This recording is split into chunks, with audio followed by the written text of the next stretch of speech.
વાઘોડિયા રોડની નારાયણ સ્કૂલની લોબી ધરાશાયી થઈ, એક વિદ્યાર્થી ઘાયલ થયો છે અને 3 સાયકલો દબાઈ।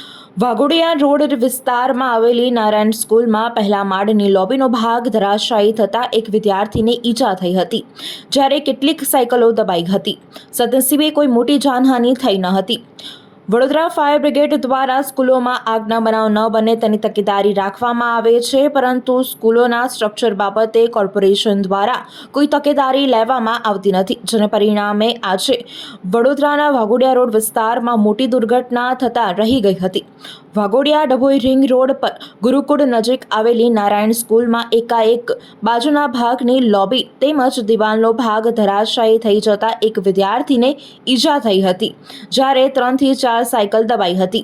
જો આ વખતે સાયકલ લેવા માટે વિદ્યાર્થીઓ આવ્યા હોત તો ગંભીર જાનહાનિ થવાનો ભય હતો।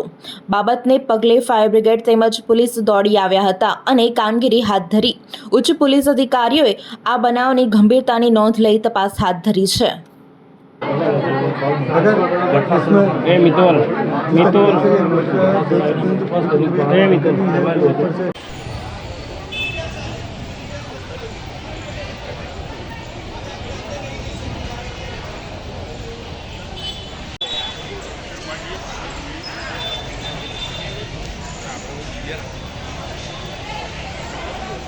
यहाँ नारायण हाईस्कूल है वाघोडिया रोड गुरुकुल 4 रस्ता पास અને એ કંઈ મકાનની સ્કૂલની દિવાલ જે હશે પાછળ ધરાશયી થઈ છે અને બાળક કે નીચે દબાયેલા એવી સૂચના મળી હતી। ઘટના સ્થળે અમારો પાણીગેટ ફાયર સ્ટેશનનો સ્ટાફ સાથે અમે ઘટના સ્થળે દોડી આવ્યા, સર્ચિંગ કર્યું। એક બાળકને માઇનર ઇન્જરી થઈ છે, બીજું કોઈ જાનહાનિ થઈ નથી। સ્કૂલના બાળકોની જે 7-8 સાયકલો દબાયેલી હતી કાટમાળની અંદર, એ અમે બહાર કાઢેલી છે અને કાટમાળ બધો સાઈડ માટે આવેલો છે, બીજી કોઈ જાનહાનિ નથી। પાણીગેટ એક બાળકને માઇનર ઈજા થઈ છે, બીજા કોઈ બાળકને ઈજા થઈ નથી।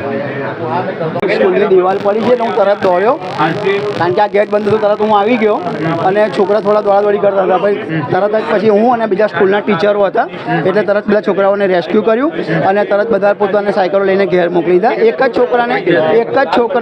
છોકરાને નોર્મલ ઈજા થઈ છે, બાજુમાં ડૉક્ટર પાસે ડ્રેસિંગ કરાવીને એમની ઘેરે વાલીને બોલાવીને ઘેરે મોકલી દીધો છે। સાહેબ એ બધું મને ખબર નથી, હું તો બાજુમાં તો એટલે અહીંયાથી વખતે તો કોઈ હતું જ નહીં, કારણ કે બધા છોકરા દોડાદોડી કરીને બહાર નીકળી ગયા હતા, એટલે અહીંયા કોઈ 2-3 સાયકલો દબાઈ ગઈ હતી, બાકી બીજું કોઈ એવું જાનહાનિ કે એવું વસ્તુ થયું નહીં। નિકેશ ગાંધી, નારાયણ ગુરુકુળમાં અહીંયા આગળ એક ગોજરી ઘટના બની છે।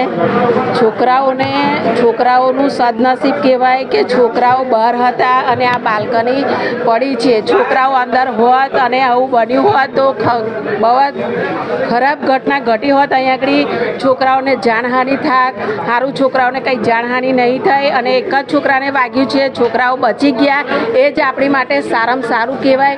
બાકી આ જે ઘટના બની છે એમાં તો છોકરાઓ ક્લાસમાં હોત તો બહુ મોટું નુકસાન થાત આપણને। વડોદરાના સમાચાર જુઓ તથા આપણી ચેનલને સબસ્ક્રાઇબ કરો અથવા સંપર્ક કરો।